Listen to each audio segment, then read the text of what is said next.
¿Cómo yo preparo entonces mi consulta con el reumatólogo?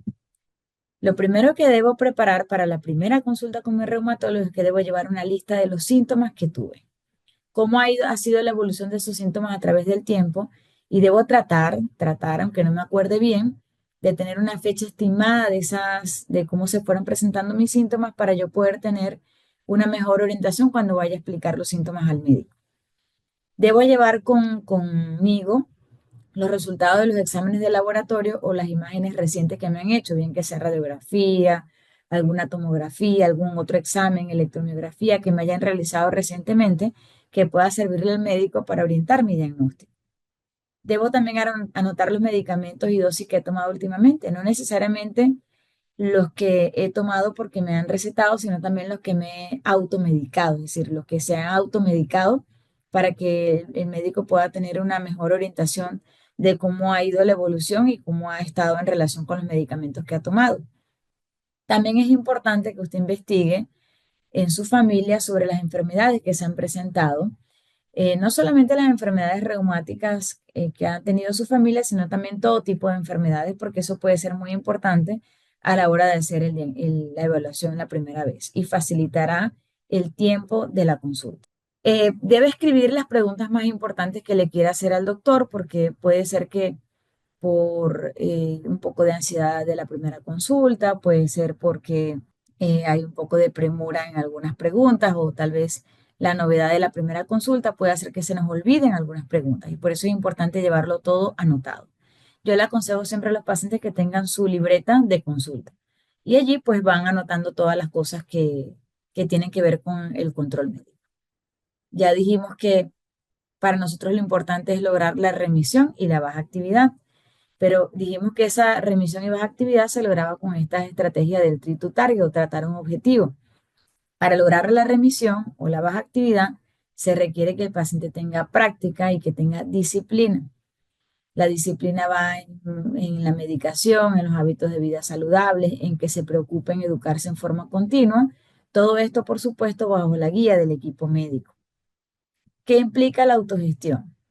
La autogestión, que es lo que queremos lograr en la consulta, tanto el médico como el paciente, es que el paciente tenga un conocimiento mínimo sobre la enfermedad, que tenga relevancia en el cumplimiento del tratamiento terapéutico, porque con eso queremos mejorar la adherencia al tratamiento, queremos que cambie su estilo de vida, su estilo de vida favorable.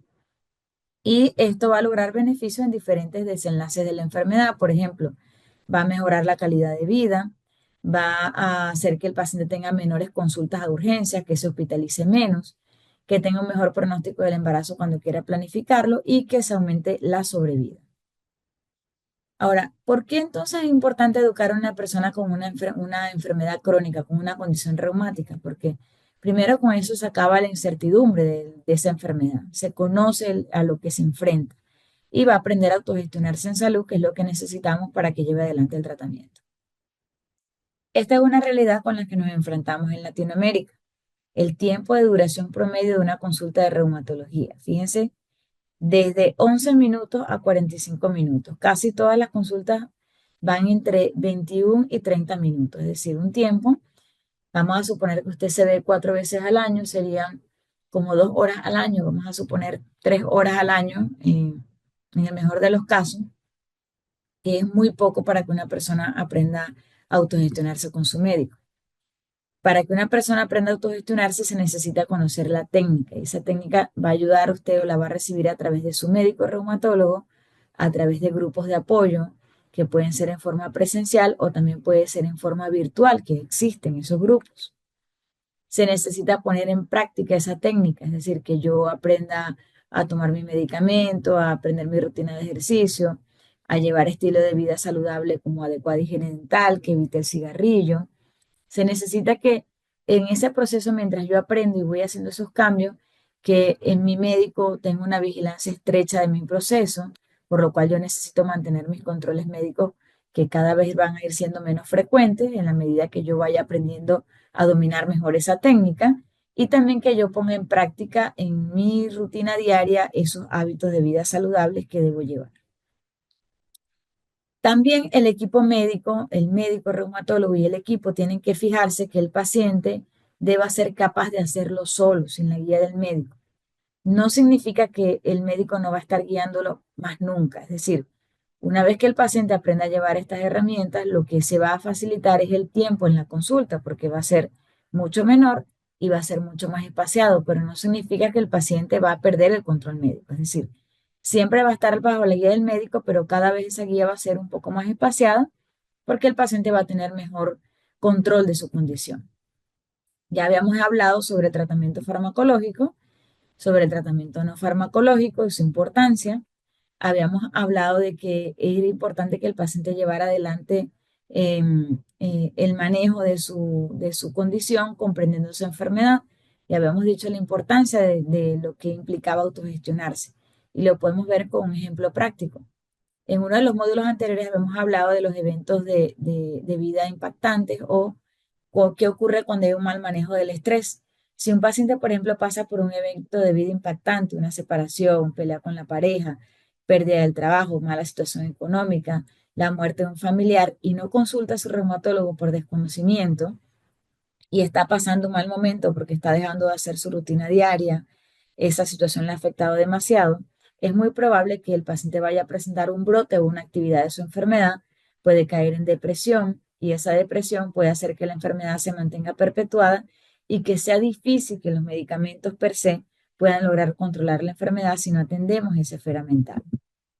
Ahora, un paciente que se sabe autogestionar, sabe que tiene que llevar un estilo de vida saludable en su alimentación, que debe dormir bien, que debe hacer ejercicio, que debe tener actividades recreativas. Con esto vamos a tener un mínimo de complicaciones infecciosas, vamos a tener una disminución del riesgo cardiovascular y con lo cual pues se va a evitar que la persona presente brotes en la enfermedad o actividad. Y esto pues hace que la persona desarrolle su vida plenamente hasta el final de sus días, sin mayores problemas. Vamos a verlo con un ejemplo práctico. Aquí tenemos el caso de Isabel. Isabel es una paciente que consulta con sus 36 años con poliartritis crónica aditiva, es decir, tenía dolor articular en más de 4 articulaciones, tenía alopecia, que es caída del cabello, tenía fotosensibilidad, fíjense todas estas manifestaciones que el sol había dejado en su cuerpo, tenía eritema malar, que respetaba el surco nasogeniano, que es muy típico del lupus eritematoso sistémico, y tenía exámenes positivos para lupus, un anticuerpo antinuclear positivo, un anti-DNA positivo e hipocomplementemia. Además estaba hipertensa y con dislipidemia mixta, es decir, tenía aumento de colesterol y triglicéridos. Nosotros le explicamos a ella que debemos lograr las estrategias a través de estas estrategias de tratar el objetivo o la remisión o la baja actividad para la próxima consulta. Ella tenía entonces artritis, alopecia, eritema malar, un anti-DNA positivo e hipocomplementemia. Le explicamos que nosotros llevamos un índice que se llama SLEDAI. Ese índice mide la actividad de la enfermedad, se lo mostramos, esa hojita, y le explicamos, le marcamos aquí cuáles eran los que ella tenía positivos. Y le dijimos que tenía 12 puntos de actividad y que debíamos lograr por lo menos llevarlo a 4 puntos para estar en una baja actividad, que a lo mejor nos iba a llevar algo de tiempo, pero que pues eso era con lo que estábamos partiendo. También cuando un paciente presenta artritis periférica, hay un examen, un indicador de seguimiento de la artritis, que es el DAS-28 o Disease Activity Score, que a mí en lo particular me gusta utilizarlo cuando hay varias artritis periféricas. Se utiliza mucho más en artritis reumatoide, pero también lo podemos hacer de seguimiento en otras artritis periféricas. Vamos marcándole al paciente cuáles son las articulaciones que le duelen, las que están inflamadas. Utilizamos marcadores de inflamación como la velocidad de sedimentación globular y la proteína C reactiva. Y también le pedimos al paciente que se coloque un puntaje en la escala del dolor, como ha estado en esa última semana. Eso lo llevamos a una gráfica y pues nos da si el paciente está en baja actividad, en remisión, en baja actividad, actividad moderada o actividad alta. En esa primera paciente se le explica a la paciente en qué consiste la enfermedad, se le explica qué es el lupus eritematoso sistémico, qué lo ocasiona. Por supuesto, ustedes dirán, bueno, esas son palabras muy rebuscadas para un paciente, pero hay que explicárselo en forma sencilla. Por ejemplo, se le puede explicar que en el caso de esta paciente, que su enfermedad era lupus, que es su sistema de defensa, que se puede comparar con un sistema militar, por ejemplo, los soldados de un sistema militar, que son los que se encargan de defendernos de las bacterias, los virus, los hongos que están por allí en el exterior, pues por alguna razón se desordenan y empiezan a atacar al mismo cuerpo, pero que nuestro objetivo es llevarlo a que ellos se duerman, es decir, llevar un periodo de remisión, y ese periodo de remisión es lo que nosotros queremos. Siempre hay que buscar la manera de hacer que nuestro paciente entienda el proceso, indistintamente si el paciente es analfabeta o si es un paciente que tiene altos niveles de estudios. Le explicamos entonces el tratamiento en dos partes, el farmacológico y el no farmacológico. En el caso de esta paciente, le explicamos que el tratamiento farmacológico fundamental, el estándar, era el uso de antimaláricos. En el caso de ella, utilizamos también un inmunosupresor, le ofrecí dos opciones y escogimos entre las dos cuál fue el que ella prefirió. Le dije cuál a mí me parecía mejor y cuál no, y ella escogió el que a mí me pareció mejor, pues, pero fue una decisión de ella, el que tomamos en conjunto. Y también le expliqué sobre los medicamentos ayudadores y que íbamos a tratar de eliminarlos tan pronto como fuera posible. Le expliqué sobre el tratamiento no farmacológico, sobre los cuidados del sol, sobre los cuidados con respecto al cigarrillo. Le expliqué sobre la alimentación saludable. Le expliqué sobre el ejercicio y qué ejercicios podía hacer, en qué forma podía comenzar. Le expliqué sobre el manejo del estrés y su importancia de conversar siempre de este punto conmigo. Le dije que debíamos reforzar algunos de los puntos claves, la derivé a algunos recursos educativos de Latinoamérica, fundamentalmente pacientes líderes y asociaciones de pacientes reumáticos en la región, para que pudiera informarse mejor sobre su enfermedad, porque la verdad es que no teníamos mucho tiempo en consulta para tocar todos los temas que ella debía conocer. En la segunda consulta, revisamos el tratamiento farmacológico y no farmacológico, investigamos sobre los síntomas que ella tenía y cómo habían evolucionado hasta esta segunda consulta. Hicimos el examen físico, le pregunté si tenía dudas sobre los recursos educativos consultados. Muchas veces el paciente en esa segunda consulta todavía no ha revisado sobre esos recursos educativos. Y está bien, no podemos forzarlo, cada paciente lleva su propio ritmo, pero debemos recordarle que debe hacerlo. Debemos celebrar los logros que tuvo ese paciente y reforzar los puntos que debe mejorar. Segunda consulta, Isabel ya había mejorado todo esto que está tachado aquí y solamente iba quedando solamente la parte serológica, que era el anti-DNA positivo y la hipocomplementemia, que le expliqué que iba a tardarse un poco más de tiempo para poder resolverse. Es decir, que en vez de los 12 puntos que tenía, ya estábamos solamente en 4 puntos, que se puede decir que es una baja actividad de la enfermedad. Le explicamos cómo estuvo su contagio al inicio, le explicamos cómo mejoró para que ella pueda verlo y le explicamos que estábamos entonces en esta estrategia de baja actividad de la enfermedad, que era una muy buena meta y que la había logrado realmente muy rápido.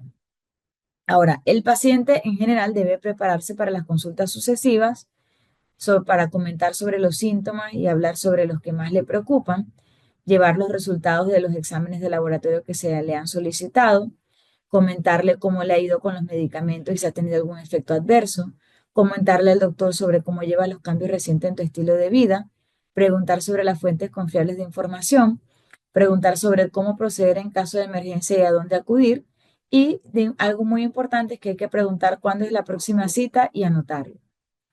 Los elementos claves para llevar adelante una buena relación con el reumatólogo es confiar con el reumatólogo, confiar a tu reumatólogo todo el proceso. Durante todo el proceso, ser honesto con el reumatólogo, en especial en lo relacionado con el cumplimiento de la medicación, porque de lo contrario el reumatólogo puede tomar malas decisiones. Aclarar las dudas que se tienen, incluso si los temas que se van a tocar son incómodos, y contarle si has tenido bajones en tu estado emocional y cómo los puedes mejorar. Hay muchos recursos educativos confiables, en general están los de Azopan, de Panlar, que se pueden conseguir en las diferentes redes sociales, en Facebook, en Instagram, en YouTube.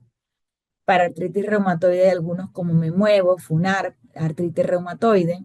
Para lupus eritematoso sistémico tenemos Hablemos de Lupus, Agrupación Lupus Chile, Lupus Misiones, ALUA, Lupus y IJ Caminando Juntos, Lupus El Salvador, Lupus Perú, Alas de Mariposa, Revista Lúpica, entre otras.